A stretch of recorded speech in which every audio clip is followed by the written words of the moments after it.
আছে সবগুলো দেখাচ্ছে। সো আমি যে ভিডিওটা স্টেবল করবো ওটা আমি ওপেন করে নিই। সো আমি এটা ওপেন করে নিলাম, এটা অফ করে দিই একটু। তারপরে এই যে নিচ থেকে এখানে এই যে এডিট বাটন আছে, এই এডিট বাটনে একটা ক্লিক করবেন। এডিট বাটনে ক্লিক করার পর একটু লোড নেবে, একটু ওয়েট করুন, এই সাথে সাথে এটা হয়ে যাবে। এখান থেকে এই যে দেখুন এই স্টেবল একটা অপশন আছে, এখানে জাস্ট একটু আপনি ক্লিক করবেন। এখানে ক্লিক করবেন, এখন একটু লোড নেবে, তারপরে কিন্তু আপনার ভিডিওটি দেখবেন কিভাবে স্টেবল হয়ে যায়। একটু ওয়েট করুন, আমি আপনাদেরকে দেখিয়ে দিচ্ছি। আমাদের ভিডিওটি কিন্তু স্টেবল হয়ে গেছে। সো আপনারা যদি দেখে নিতে চান, এই যে দেখুন আমি এখন প্লে করতেছি, এটা কিন্তু একবারে স্টেবল হয়ে যাবে।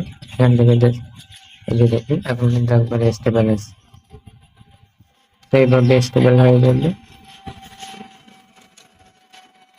তারপরে এখান থেকে আপনারা চাইলে ইনহ্যান্স করে নিতে পারেন। তো এই অপশনগুলো আমি আপনাদের কাছে দেখাবো না, এখান থেকে আমি সেভ টু কপিতে ক্লিক করতেছি, এটা আমি সেভ করে নিতেছি। তো এইভাবেই আপনারা স্টেবল করে